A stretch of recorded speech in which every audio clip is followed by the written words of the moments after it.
Digital ने पाठकों, श्रोताओं, प्रकाशकों, लेखकों सबके जीवन को थोड़ा सा सुलभ बनाया है, पर सुलभ बनाने के साथ साथ कुछ चुनौतियां भी ये लेकर हमारे सामने आया है। तो इन्हीं सहूलियतों को और चुनौतियों को किस तरह हमारे आज के अतिथि समझते हैं, इस पर हम चर्चा करेंगे। तो सबसे पहले मैं रविकांत जी से एक सवाल पूछना चाहती हूँ।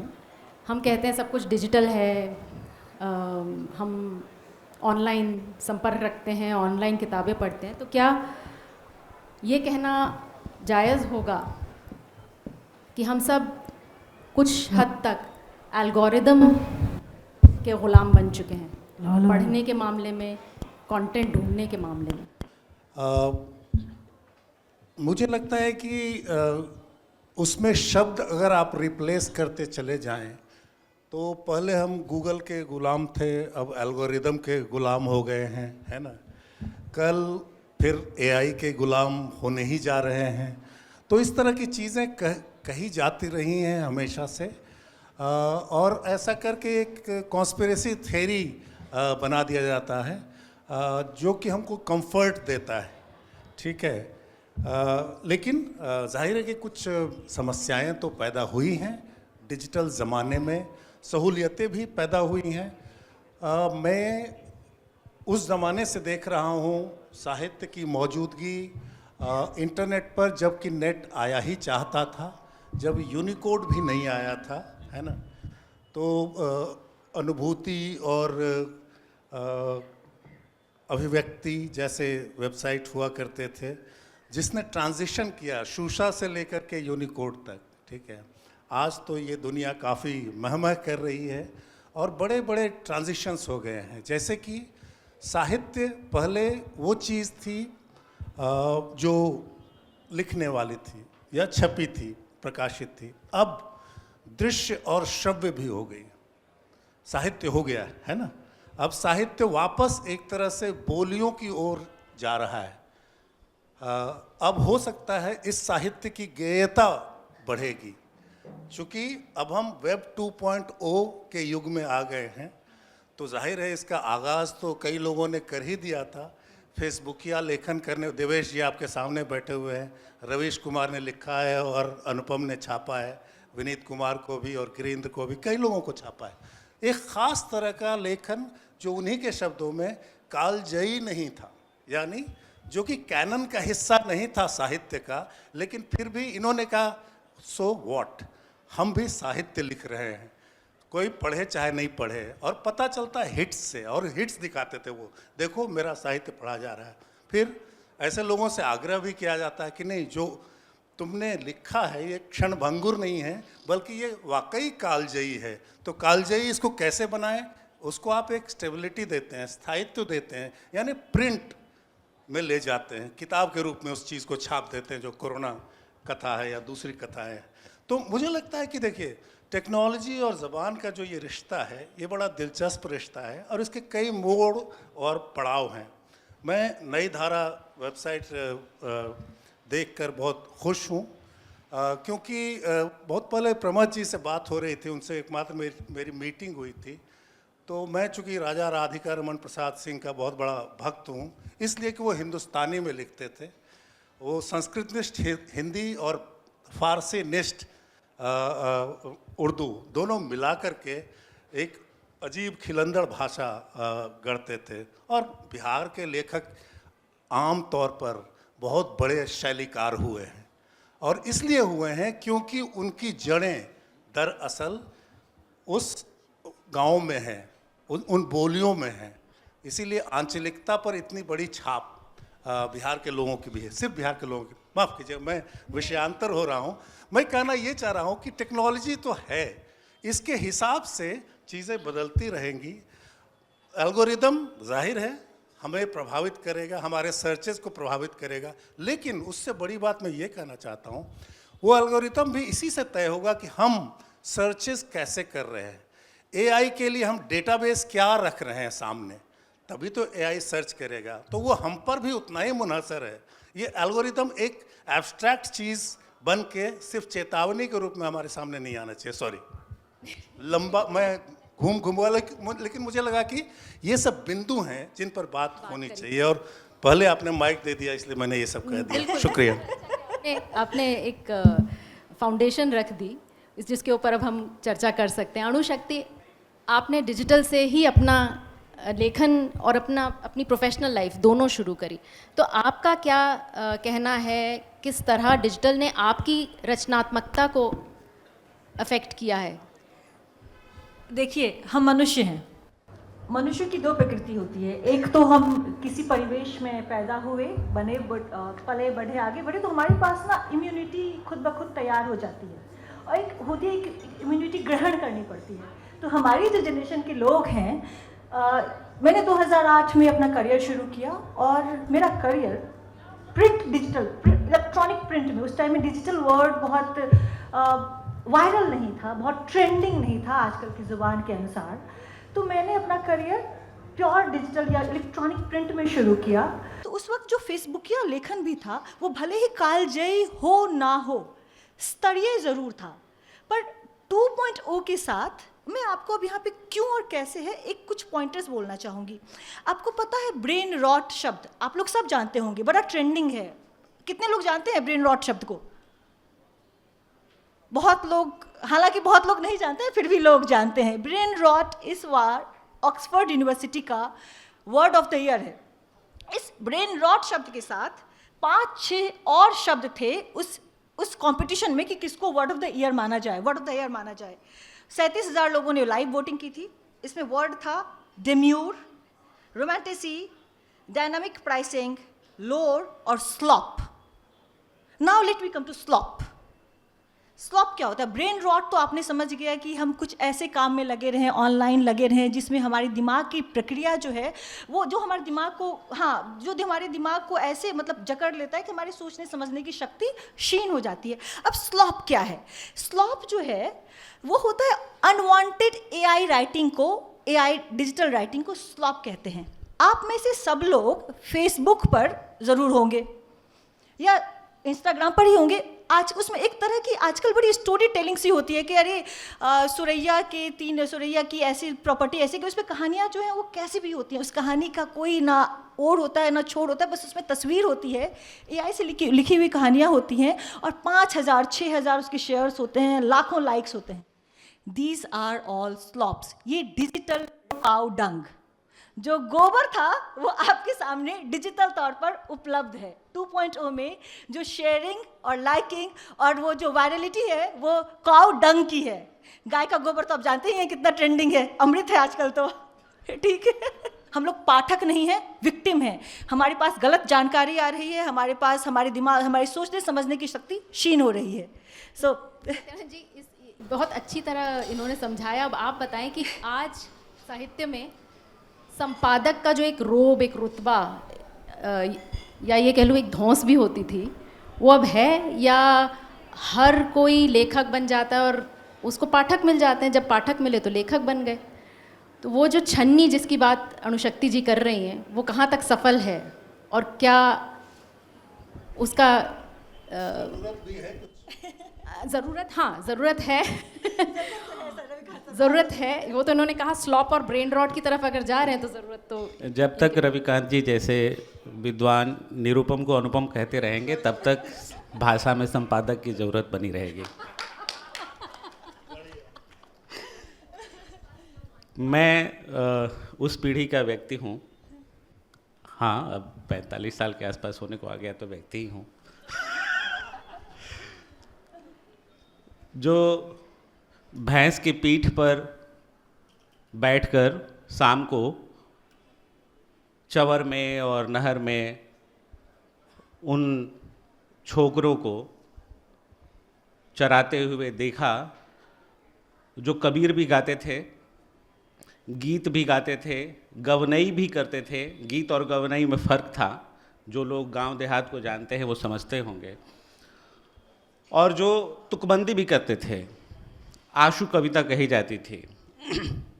और आशु कवियों की बड़ी गांव देहातों में इज्जत थी।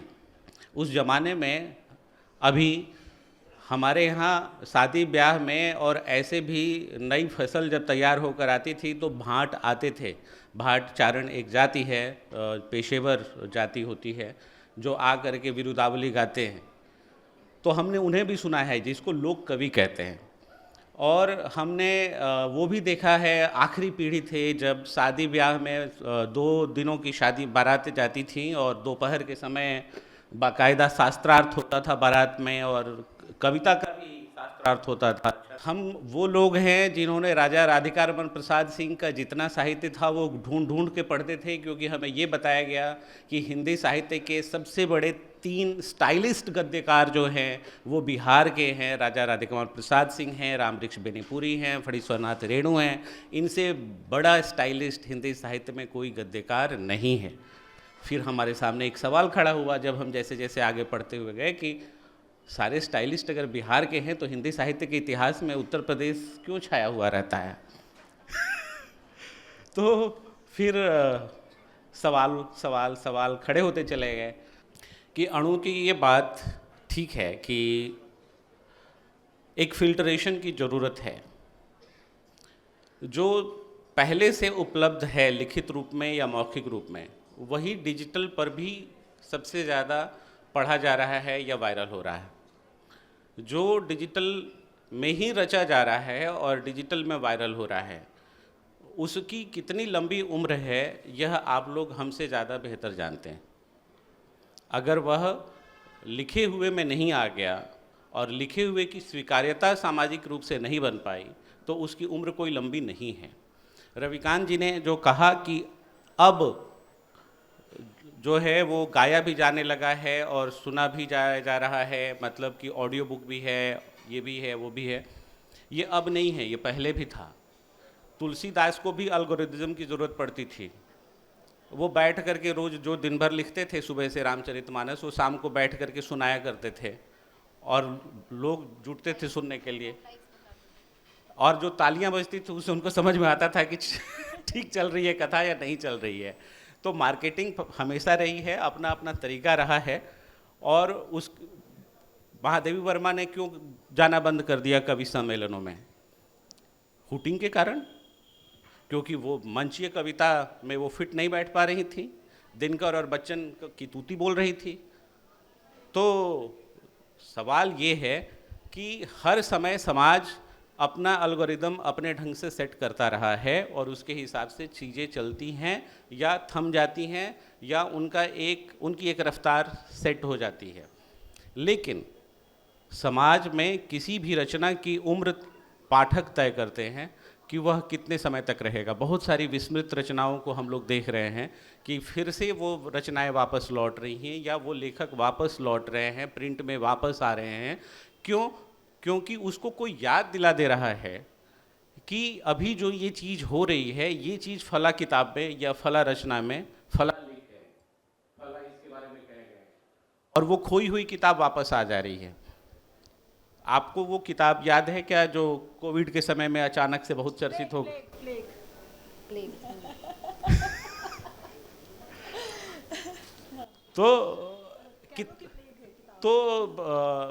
किताबों की अपनी एक यात्रा होती है।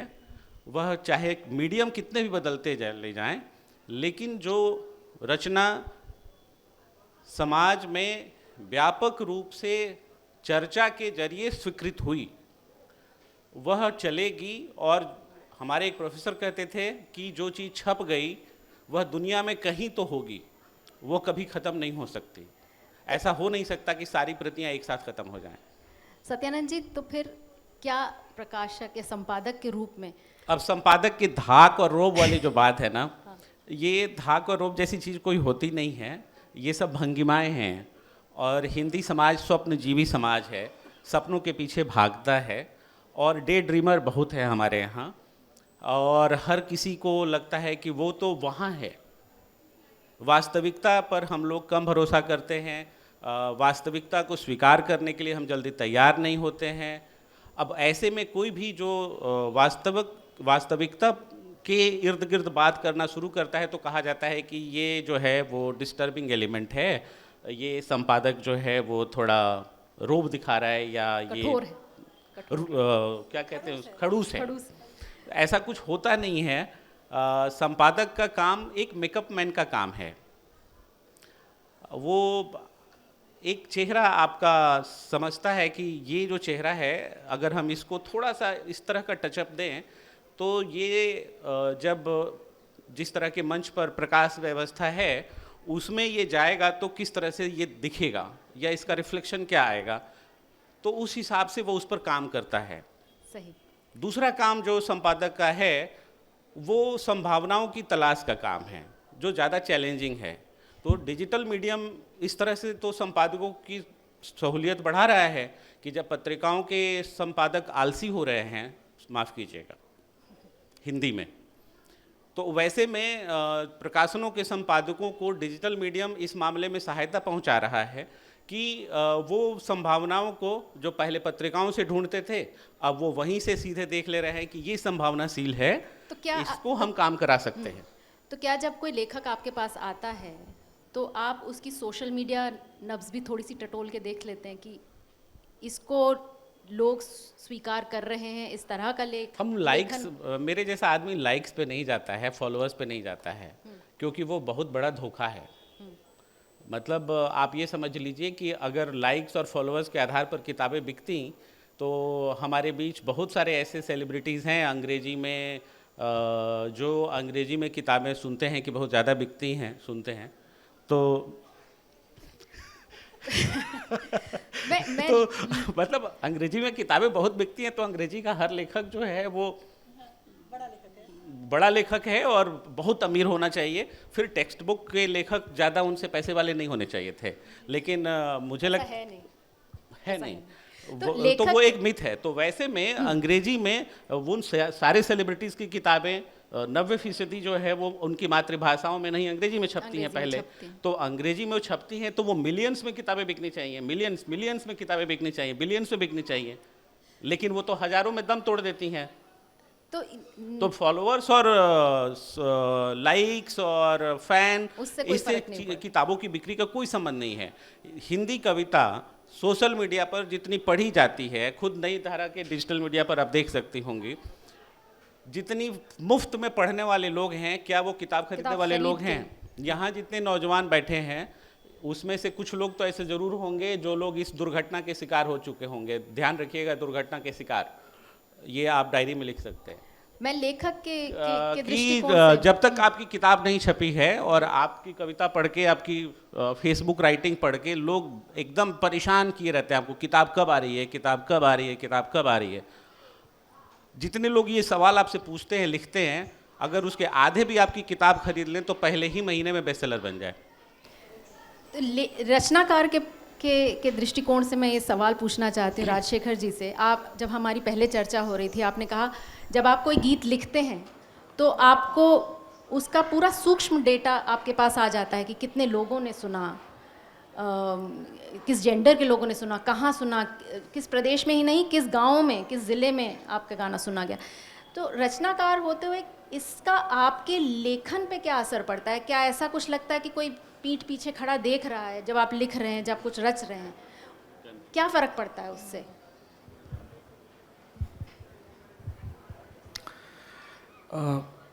शुक्रिया नई धारा एक गीतकार को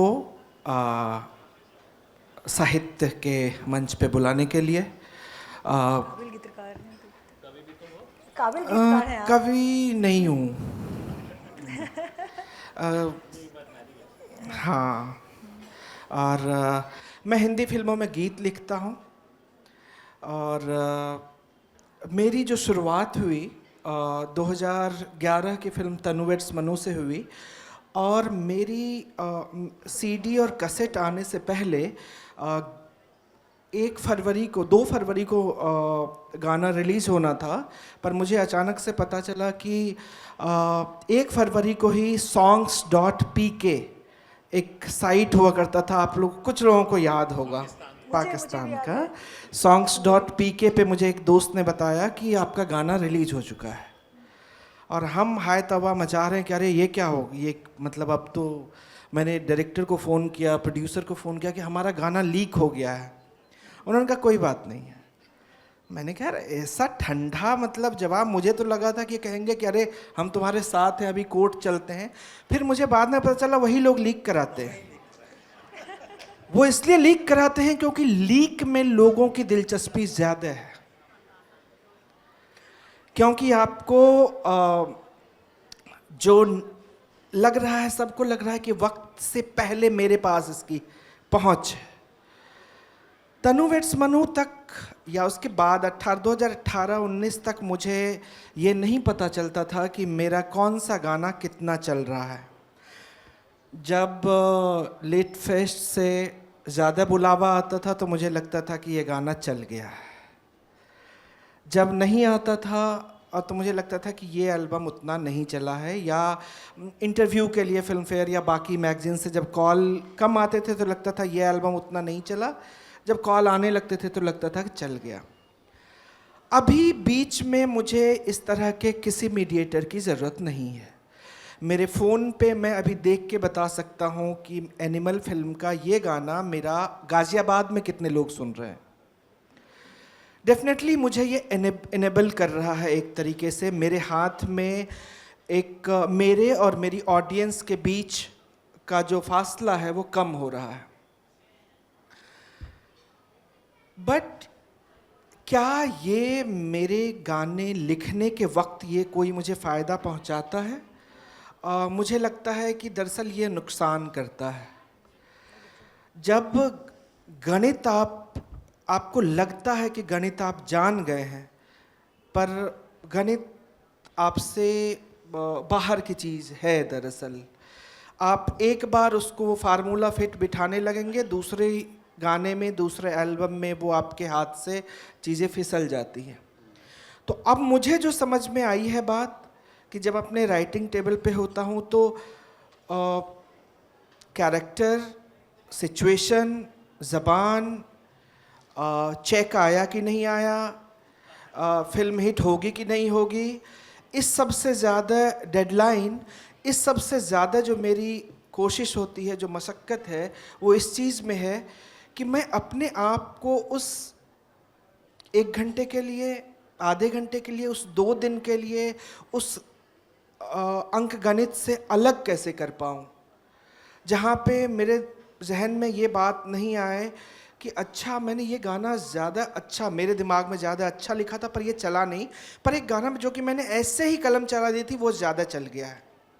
क्योंकि हर बार की ये सच्चाई नहीं हो सकती है। तो एल्गो जो है वो एक लेवल पे एम्पावर कर रहा है मुझे उसके दूसरे पार्ट को लेके, जो कि उसका मॉनेटरी पार्ट है। हाँ, एल्गोरिदम एक लेवल पे मुझे ज़रूर एक ये जो डेटा है ये अलग तरीके से मुझे इनेबल ये क्या कर रहा है कि मैं बार्गेन कर सकता हूँ, सिर्फ पैसे के लिए नहीं। अगर मैं किसी अच्छी, मुझे मेरे हिसाब से अगर मुझे लग रहा है कि ये लाइन अच्छी है, मैं हमेशा कहता हूँ कि हर गाने में एक पंक्ति मैं अपने लिए लिखता हूँ, कोशिश करता हूँ कि अपने लिए लिख लूँ। और ये एक खेल होता है कि क्या वो पंक्ति इस बार मैं बचा पाऊँगा, या ये इस पे नज़र चली जाएगी किसी लेबल वाले की या प्रोड्यूसर की और कहेगा ये हटाओ। तो वो पंक्ति बचाने की जो कोशिश होती है, अब मैं खुले में आता हूँ, कहता हूँ कि मेरा लास्ट गाना हिंदुस्तान का सबसे ज़्यादा चलने वाला गाना है 2024 का, इसीलिए आप ये बहस बात अलग रखिए और जो मुझे लिखना है वो मुझे लिखने दीजिए। धन्यवाद। तो इसी से जुड़ा मैं रविकांत जी से पूछूंगी कि जो लेखक, कवि, गीतकार जिसको डिजिटल की, सोशल मीडिया की समझ नहीं है, जिसके पास साधन नहीं है, जिसके पास समय नहीं है अपनी डिजिटल फॉलोइंग बढ़ाने का, उसके लिए क्या विकल्प रह जाता है? क्या वो लिखे और फिर कहाँ जाए? मुझे नहीं लगता है कि जो पारंपरिक मीडिया है वो ख़त्म हो गया है। लिखें, जिनको लिखना है, असंख्य लघु पत्रिकाएं आज भी निकल रही हैं, हर लेखक संपादक है, हर कवि संपादक है।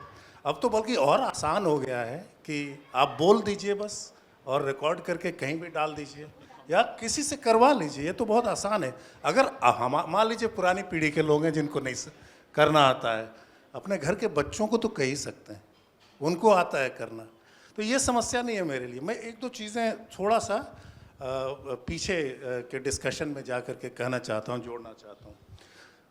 अगर हम तुलसीदास से तुलना करेंगे एल्गोरिथम की तो मामला अनैतिहासिक हो जाएगा, ठीक है? एकदम सही बात। ठीक है, क्योंकि जाहिर है मानस पीयूष लिखा गया, जिसके ज़रिए आप एक एल्गोरिदम बना सकते हैं, इंडेक्स बना सकते हैं तुलसीदास का, लेकिन वो प्रिंट के आने के बाद हुआ। जब ओरल कल्चर था तो ओरल में आपने बात कह दी और बात गायब हो गई, जब तक वो किसी मीडियम में उसका अंकन नहीं हुआ, यानी जब तक वो लिखा नहीं गया या किसी ने और तरह से दर्ज नहीं किया। इसलिए एल्गोरिदम जो वर्क करता है वो थोड़ा तो प्रभावित करता ही था। वैसे जैसे राजशेखर ने कहा कि वो एक दिमाग पर दबाव बनाता है कि ये चीज़ पसंद की जा रही नहीं, लेकिन मैं वही कह रहा हूँ, मीडियम स्पेसिफिक जो अलग अलग परिवर्तन हैं उनको समझना ज़रूरी है। अगर हम साहित्य के स्वरूप को और उसका रिसेप्शन कैसे हो रहा है, उसको लोग कैसे सराह रहे हैं, उन परिस्थितियों को, उन संदर्भों को भी समझना चाहते हैं। हाँ। वरना तो फिर तो एक ही जैसा। जैसे एक उदाहरण अगर मैं रेडियो के इतिहास से दूं और राजशेखर की दुनिया से संबंधित है कि भाई गीतमाला, बिनाका गीतमाला जो अमीन सयानी चलाते थे, उसमें एक डिबेट हमेशा होता था कि क्या खरीद लिए जाते हैं रिकॉर्ड, ये पता कैसे चलता है कि जो टॉप पर पहले पायदान पर गीत बजेगा वो गीत वाकई में टॉप पे बज रहा है। हाँ। वो टूल्स नहीं थे जो कि एल्गोरिदम के, जो राजशेखर का कहना है कि आज की डेट में टूल्स हैं। आज संपादक की भूमिका बिल्कुल बढ़ गई है, लेकिन संपादक अब चूंकि भीड़ बहुत ज़्यादा है, सामग्री की बाढ़ आ गई है, तो संपादक को क्यूरेटर का रोल भी प्ले करना पड़ेगा। और बहुत सारी चीज़ों, हर चीज़ को छापने की अब ज़रूरत नहीं है। एक आखिरी बात कहना चाह रहा हूँ, विरासत की बात जो निरुपम कह रहे थे, चूँकि archive.org है ना, अब नई धारा पर ही पुरानी चीज़ें हमको सुनने को मिल रही हैं, और पुरानी तो हर चीज़ जो उपलब्ध है कहीं ना कहीं, है ना। चेतन पांडे संस्कृत की चीज़ें ला रहे हैं, राधा वल्लभ त्रिपाठी जैसे वो अनुवाद करते थे हिंदी में संस्कृत साहित्य का, आजकल वो लगातार वीडियो बनाकर यूट्यूब पे डाल रहे हैं। आप में से कितने लोग उनके चैनल को सुनते हैं? यानी आप संस्कृत से रेखता ने जो किया है, उदाहरण के तौर पर हिंदवी जो पीछे पीछे उसके साथ करने की चेष्टा कर रही है ना, ये सब काम बहुत ज़रूरी है। क्योंकि मैं क्यों कह रहा हूँ, ये दृश्यमानता ज़रूरी है उस विरासत की, वरना आजकल लोग यही कहते पाए जा रहे हैं हर जगह, राजनीतिक और सामाजिक हर धरातल पर, इतिहास तो हम ही से शुरू हो रहा है, इसके पहले तो कुछ हुआ ही नहीं था।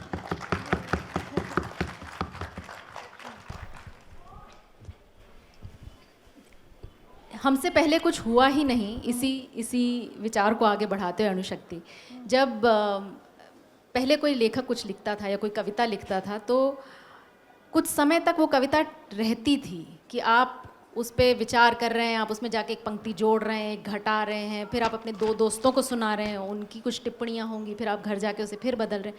अब आप जब कोई कविता डालती हैं फेसबुक पर, जैसे ही आप अगले दिन दूसरी कविता डालती हैं, वो पिछली कविता गई, और जब आपने कविता डाली उसके 24 घंटे के अंदर लोगों ने उसको लाइक कर दिया या उस पर अपने कमेंट्स छोड़ दिए।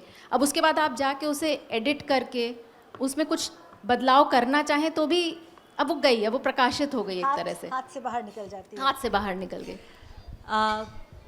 आरती जी, लेखकों में, रचनाकारों में एक रोग होता है, हालांकि जो भी कर रहा होता है उस हर व्यक्ति में एक रोग होता है। बड़ी दृश्यमान्यता की बात की, दृश्यमान्यता सिर्फ विरासत की नहीं है, दृश्यमान्यता वर्तमान की भी है। हर लेखक जाना चाहता है, पहचाना जाना चाहता है, वह चाहता है या चाहती है, जेंडर को आप पीछे रखते हैं, उसको आप न्यूट्रल में ही सुनिएगा, वह उस व्यक्ति, उस हर साहित्यकार की, रचनाकार की एक इच्छा होती है कि उसे अधिक से अधिक लोग जानें।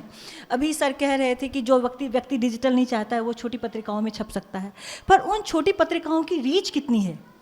जो रीच बहुत अच्छा उदाहरण निरुपम जी ने अभी दिया था तुलसीदास का। तुलसीदास की मान्यता या मानकता क्यों है? क्योंकि उनकी चौपाइयों को सुना गया, कहा गया, लोगों ने उसकी तारीफ की, इसीलिए उन पर सबसे ज़्यादा क्रिटिकल एप्रिसिएशंस भी हुए। और उसके बाद मतलब कहिए ना कि कितने तरह के रामायण लिखे गए, पर रामचरितमानस की मान्यता इसलिए है क्योंकि वह लोक में हो गया। Everybody wants to be in public, हर कोई लोक में होना चाहता है, और इस सोशल मीडिया ने लोक में होने को बहुत आसान कर दिया है। तकनीक ने इस लोक में होने को बड़ा ही सहज कर दिया है। बता रहे थे ना अभी राजशेखर कि उनके पास एक टूल है कि गाज़ियाबाद में कितने लोग उनके एनिमल के गाने को सुन रहे हैं या फिर करीब करीब सिंगल के गाने को सुन रहे हैं। राजशेखर से जब मैं पहली बार मिली थी, 2015 में हम दोनों की मुलाकात हुई थी, तो मैंने सबसे पहले यही कहा था कि आपका वो तनु बेट्स मनु का गाना मेरा प्रिय गाना है। तो उनके पास पहले वो टूल नहीं था, उन्हें लोगों से, हम जैसे लोगों से मिलते थे तो पता चलता था। नाउ सोशल मीडिया ने वो टूल दे दिया है कि आप तुरंत पब्लिक में पहुँच जाए। मैं नाम नहीं लेना उचित समझती हूँ, पर दक्षिण पंथ के एक प्रमुख एक लेखक हैं, उनकी किताबें सिर्फ इसलिए छप जाती हैं, कुछ प्रकाशनों ने सिर्फ इसलिए छाप दी हैं क्योंकि उनके पोस्ट को 600, 700, 1000 लोग लाइक करते हैं। भले ही वो नॉनसेंस क्यों ना लिखे, वो मांसाहार पे नॉनसेंस, मांसाहार शाकाहार को लेके नॉनसेंस लिखते हैं, गांधी पे नॉनसेंस लिखते हैं, he writes absolutely nonsense, but since people are liking him, people are clicking his like post, उसकी पोस्ट को लाइक कर रहे हैं, उसको शेयर कर रहे हैं, तो उस व्यक्ति को यह लगता है कि उसका लोक में एक फैलाव है, उसकी एक लोक में मतलब ही इज देयर। अब दिक्कत ये क्या हो गई है कि जब बहुत तकनीक आ जाता है ना, तो हमारी स्मृतियों पे भी थोड़ा असर पड़ने लग जाता है तकनीक का।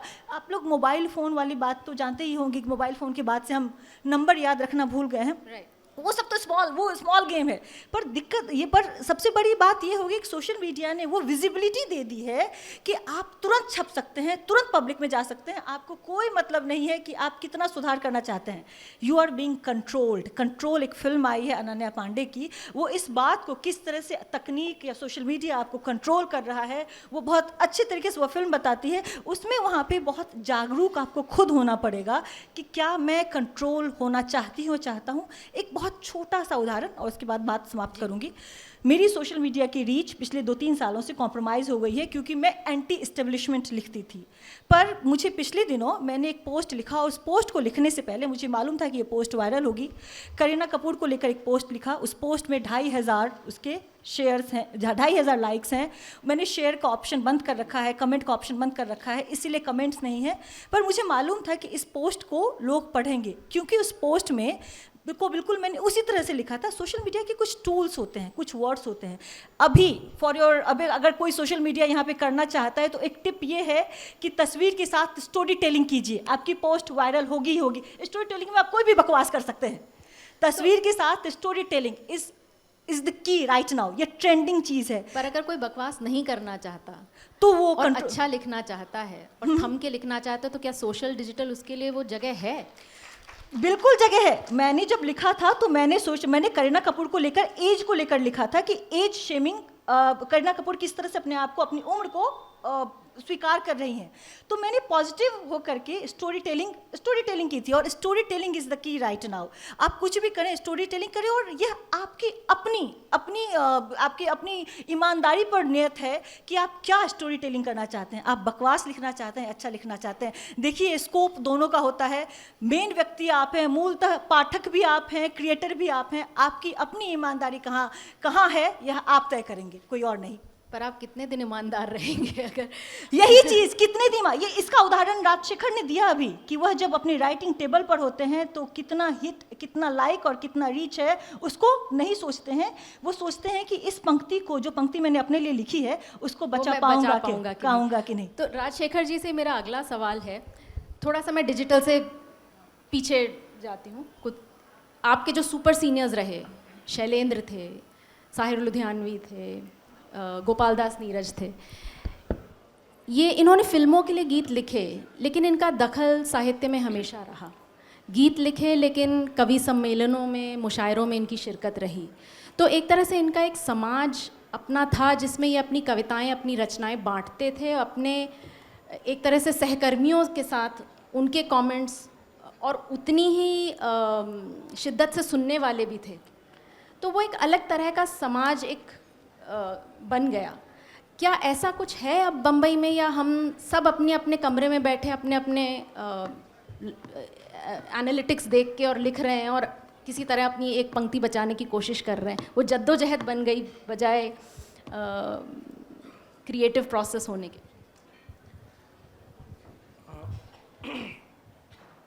सुपर सीनियर नहीं है, वो गुरु हैं। मतलब बहुत हल्के में नाम भी नहीं लेता हूँ मैं, आपने जो मतलब कहा तो मुझे लगता है कि अभी के मेरे जो समकालीन गीतकार हैं और या कुछ जो थोड़े सीनियर हैं, वो सब फिल्मों से इतर भी लिखते हैं। इरशाद कामिल लगातार लिख रहे हैं, स्वानंद किरकिरे लिख रहे हैं, पीयूष मिश्रा लिख रहे हैं, वरुण ग्रोवर लिख रहे हैं, हुसैन हैदरी, कौसर भी लिख रही हैं। तो मतलब और भी मुझे अभी जहन में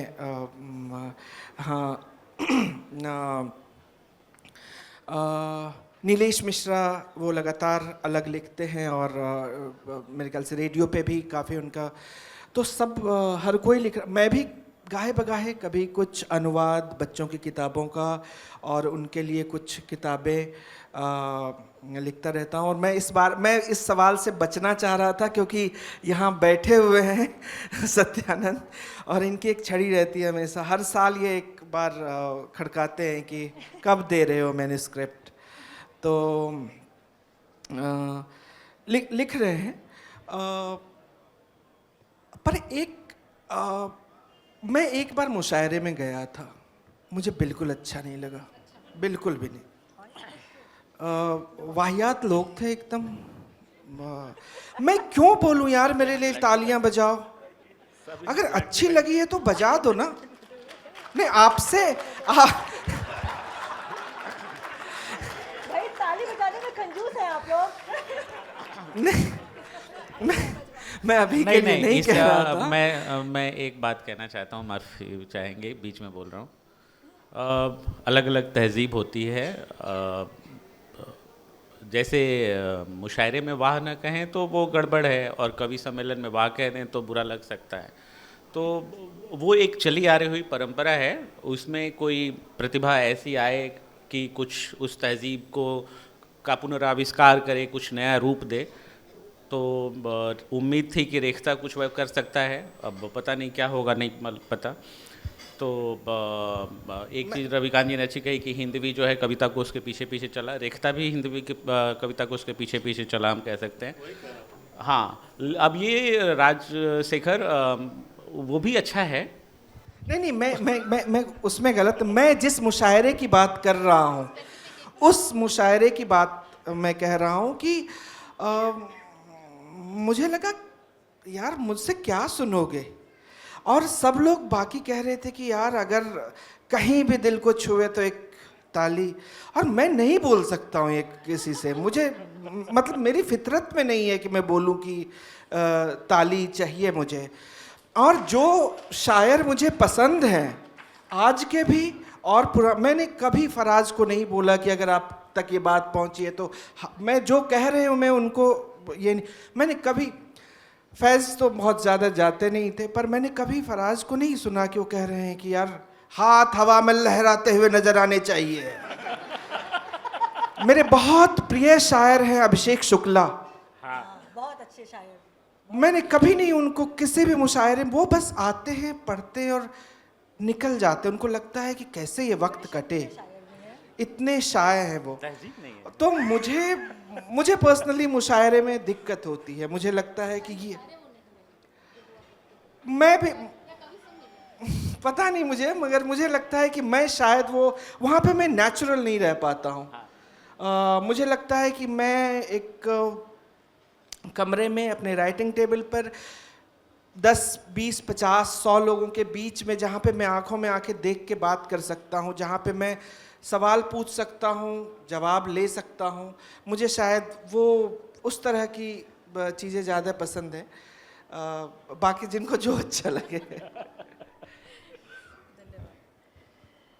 तो हमारे पास बहुत ज़्यादा समय नहीं बचा। मैं रविकांत जी से हमने शुरुआत की, आप ही से इस चर्चा को बंद करते हैं। मैं पहले तो बोल चुका हूँ ज़्यादा। डिजिटल का पहिया या टेक्नोलॉजी का पहिया एक ही दिशा में चलता है। एक ही सवाल में सारा टाइम खर्च किया। नहीं, आप कुछ कहना चाहते तो उतना तो हमारे पास समय है नहीं। तो मैं ये कह रही थी कि डिजिटल का पहिया तो आगे ही चलेगा, वो रिवर्स गियर उस गाड़ी में है ही नहीं। तो हम कहाँ जा रहे हैं, किस तरफ जा रहे हैं, और उसके दोनों आयाम क्या हैं? दोनों मुझे लगता है कि हम पीछे भी जा रहे हैं। दिलचस्प ये है, उस तरह से नहीं जा रहे हैं जैसे कि हम उम्मीद करते हैं कि हम जा रहे थे। तो जाहिर है कि संपादक का रौब-दाब, सत्यानंद निरुपम जी जैसे लोगों का, वो प्रिंट की खासियत है ना। संपादक की भूमिका सिनेमा में बदल जाती है। एक खिलाड़ी है, बहुत सारे लोगों में से एक है ना। उसी तरह से डिजिटल मीडिया जिस हद तक ये एक संगम माध्यम है, कन्वर्जेंस मीडिया है, कि यहाँ पर आकर सारी मीडिया की धाराएं, सारे स्वरूप मिल जाते हैं, उस हद तक इसमें अनंत संभावनाएं हैं, है ना। कि आप इसमें लिपि और भाषा के बीच में जो एक रिश्ता था वो ख़त्म हो गया है। अब निरक्षर लोग भी जो गवई गीत की, गवनई की बात कर रहे थे, आप एक बड़ा वायरल हुआ था एक बिरहा, एक भैंस पे बैठ करके बंदा यूपी का टेर रहा है, बिरहा टेर रहा है, ठीक है। और अगर आप गौर से उसको सुने तो दरअसल वो सूरदास के भ्रमर गीत का भोजपुरी में अनुवाद है। तो एक तो अगर ये सब कुछ आपको एक साथ दिखने लगे इंटरनेट पर, तब आपको लगेगा कि ये फ्लो ज़बरदस्त है, और फ्लो तरह तरह का है। ये जनवादी भी है, डेमोक्रेटिक, तरह तरह का फ्लो है, एक तरह का अभी फ्लो इस नहीं साल है। का सबसे वायरल जो गीत रहे उनमें एक आप लोगों ने सुना हो या ना सुना हो, हीरा डोम की 1901 में सरस्वती पत्रिका में छपी हुई भोजपुरी कविता अछूत का जीवन। और वो एक तालाब के किनारे एक पेड़ के नीचे बैठ कर के एक आदमी गा रहा है, और ये इस साल की सबसे वायरल गीतों में से एक है। और ये गीत सोचिए कि 1901 में लिखी गई, और ये सिर्फ शोध और अकादमिक गतिविधियों में इसकी चर्चा होती रही है, और इंटरनेट ने, डिजिटल दुनिया ने उसको एक नया जीवन दे दिया।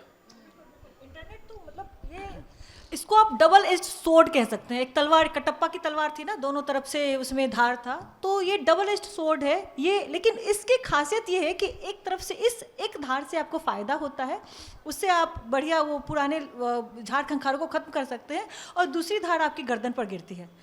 बिल्कुल आखिरी बात भी आप ही के ऊपर वो लागू होती है कि आपके ऊपर है कि आप ब्रेन रॉट का शिकार होना चाहते हैं, स्लॉप पढ़ना चाहते हैं, या फिर गुड कंटेंट को फिल्टर करना चाहते हैं। एक संपादक आप में भी होना चाहिए, एक निरुपम जी आप लोग में भी होने चाहिए।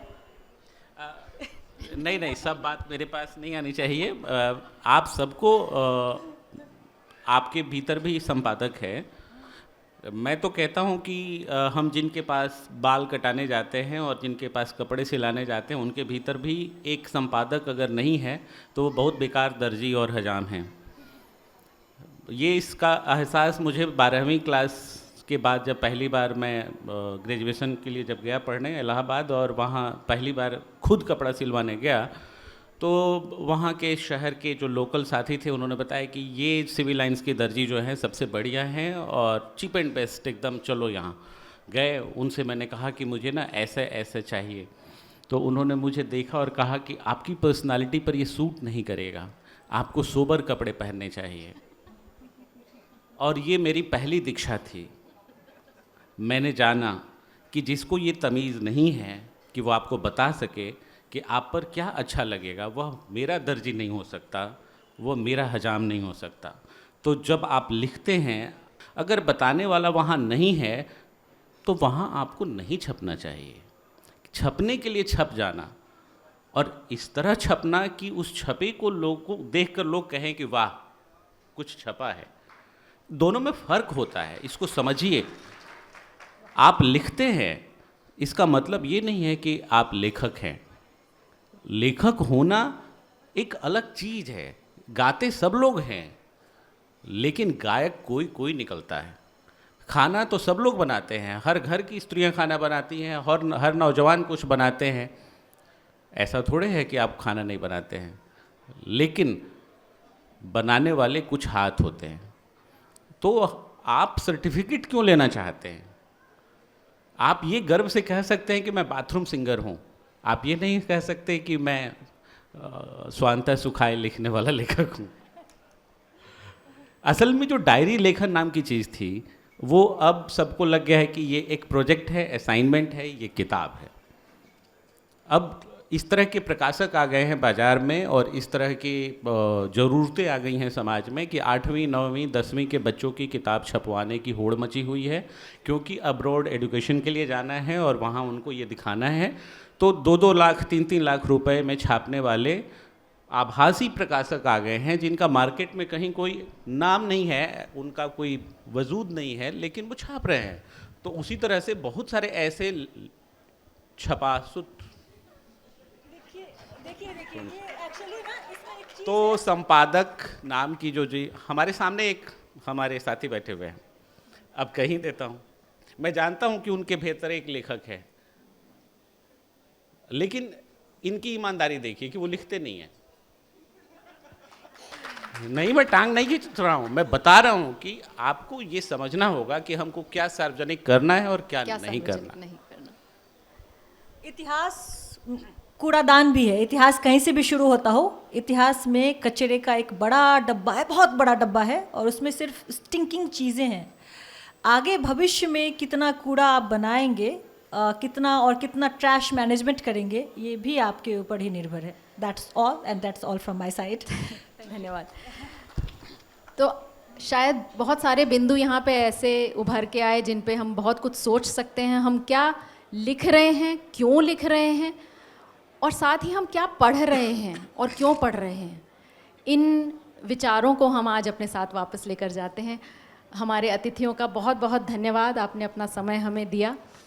मैं हमारे प्रधान संपादक प्रमथराज सिन्हा से निवेदन करूंगी कि वो आएँ और हमारे अतिथियों का अभिनंदन करें। अणुशक्ति सिंह, हम खड़े हो जाते हैं।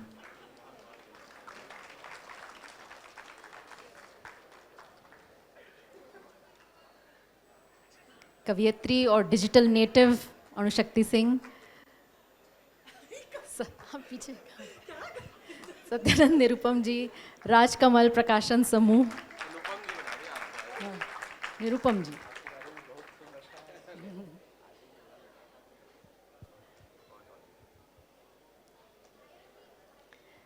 राजशेखर जी, गीतकार, बहुत सी फिल्में में बहुत बेहतरीन गाने इन्होंने हमें दिए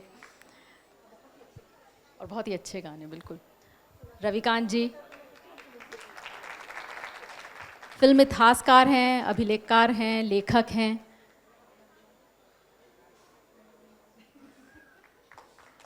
बहुत बहुत धन्यवाद आप सभी का।